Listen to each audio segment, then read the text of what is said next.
Mozolo. Unalisha mkeka, huko nataka kuwaletea adventure. Of course bado tuko kwenye season ya winters. Maeneo yanajiita Walderschaft ama Walderschaft sijui. Ndani ya Ujerumani huko kuna milima baridi. Kuna snow bado haijatulia. Barabara tu ndio iko dry, maana imekuwa ikanyagwa. Lakini ardhini huko pembeni bado mkoko hujaanika maua. Bado mkoko hujaanika maua kabisa. Mwingine kilima, nasikia gari imelemewa hapa hivi, wenye wako karibu na MT wananilisha mikeka tu na machandarua yao ya matakataka humu. Unapata mimi ile iko na nyepesi. By leo nimebeba mzigo mzito, niko na tani 20, niko na majuo. Nimebeba majuo hapa. Na ni kama nimelemea sana. Nimebeba majuo hapa na ni kama ni mzigo mzito sana, tani 20 mgongoni. So inaniambia pulling kugawe. Alafu sasa again wajua kuna tofauti ya wakati unakwea mlima ama unapanda mlima ukiwa kwenye cruise mode na ukiendesha manually. Ukiendesha manually you can keep up the pace when unataka, but again it will affect your consumption ama the consumption of your vehicle. But ikiwa kwenye cruise mode inajitafutia gear yenye ni mbadala, hizi na karibia 12-13 hapo hivyo. Sasa unajua ikiamua kupiga manual unakanyaga rev mpaka 15 huko, unapandisha gari inatembea although saa consumption itakuwa tofauti. Sasa wewe unapataga ukiwa kwenye cruise mode ama adaptive cruise mode, kwenye mlima gari inatembeaga pole sana. Yaani utapata inalemewa na mtu mwenye ako manual ama mwenye ameamua kupanda mlima na manual anaweza kulisha mkeka kuonyesha unyonge. That is the difference Unaona anaonyesha mnyonge tu, wewe pia ni Mjerumani. Man GTX 18.470. Hiyo pia ni colleague wa Frigo. Ananiambia brother, kama utaki kwenda ungebaki kwenda. Wacha kuja kufula kichwa. Back to back. Alafu hapo kuna naye nani huyo? Huyo ni Renault Mfaransa. Ananiambia kase, kama una haja ya kwenda, hapana ngurumisha gari, baki parking. Chukua break yako kuanzia Monday mpaka Friday. Weekend wakati sisi tumepumzika ndo ukuje kwa barabara. Kwenda. This is very paragraph. Hii ni hujuma. Sisi kama mashabiki ndo tunaoumia. Tunajua ni hujuma. Otherwise mazee, wewe nani Scania Mswidi. Na mimi sitaitoa adaptive cruise mode, wacha ipande kwenye nataka. Naona iko kwenye ref ya 10 ya namba 11. Sasa ingekuwa niko kwenye manual hapa ningepata na namba 9 na ref ya 14 15. But sasa hii imejiselectia gear namba 11 kwa kwenye ref ya 10. Sasa unapata inapanda kama mwandazi mlevi. Hiyo naye ni mwingine. Huyo ni Renault Mfaransa. Ananyoshia mkeka, ananiambia pia brother, iwapo una haja ya kwenda, wachaka ushinda ukija barabarani kusumbua watu.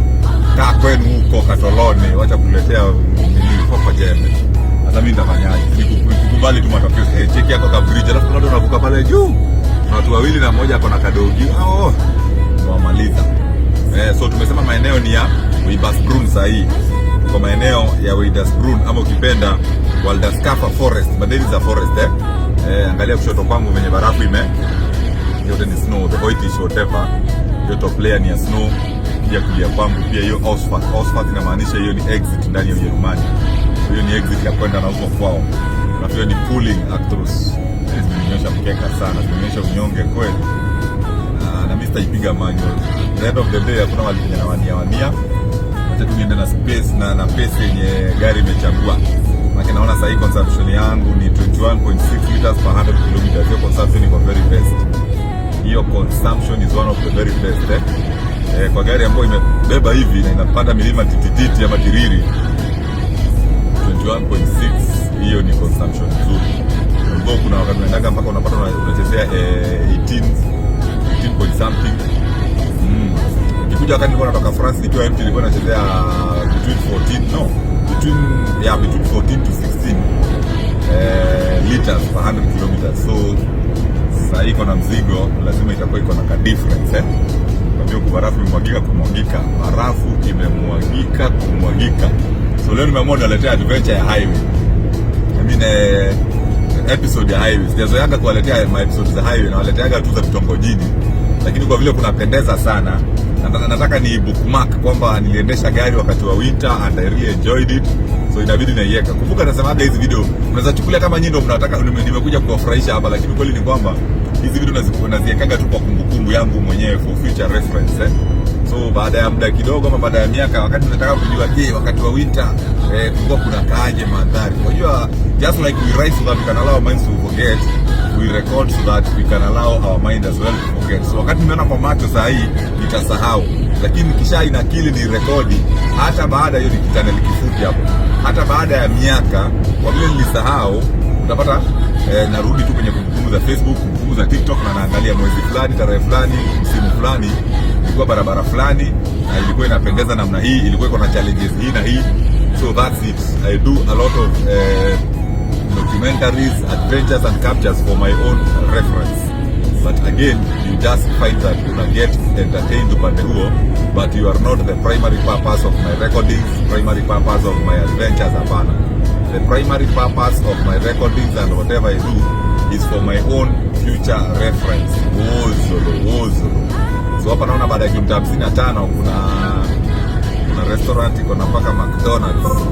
Sasa simama hapo hivyo tafute kakulaji, tafute kitu ya kutia ndani, manake nasikia kama firigisi inaleta chichimichi, inaitwa sisimizi ama chichimichi, inaleta chichimichi na inataka kunipeleka mbio yenye siwezani. So it's kind of niko hagiri, nikikuza mhagiri nahitaji kutia kitu ndani angalau engine isimame. Unajua pia gari hizi ndio kama ina mafuta, that's why nitahitaji pia mimi mwenyewe niweke gari yangu mafuta, matumbo yangu mafuta, ambao ni kulaji ndio nijue ni aje. So yeah, it is the way it is. Hiyo ni exit ya kwenda Robrun na Dambach. Ausfahrt, tunasema Ausfahrt ni exit angalia how snowy the place is. Na ajabu ni kwamba Ufaransa nilikotoka, Uholanzi nilikotoka, Belgiji nilikopitia, hakuna mahali palikuwa na hizi snow, kulikuwa na hizi mabaridi. So that tells you kwamba Germany at this point either iko at a higher level, kama vile unapataga kule east, sehemu za Mombasa, Pwani, Garissa ziko chini na hakuna milima, so zinakuwa na joto. Alafu wale wako nyanda za juu mashariki mwa kaskazini mwa milima mle kama maeneo ya Rift Valley, maeneo ya Central, unapata kuna baridi kwa sababu they are higher above the sea level. So in this place lazima kutakuwa kuko higher above the sea level, and that's why unapata kuna hii changamoto ya gefi. Wacha kwanza niwashe fog light. Nilikuwa natumia tu daylight peke yake, but imebidi niwashe fog light ndio zisaidiane na daylight. Tuone venye tutamaliza hii challenge ya visibility yeah.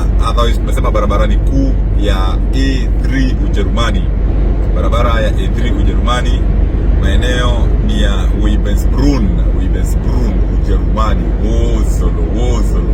I guess this has been a good episode. Na kwa hayo mengi na machache, tukiugia tiareu Sabladia.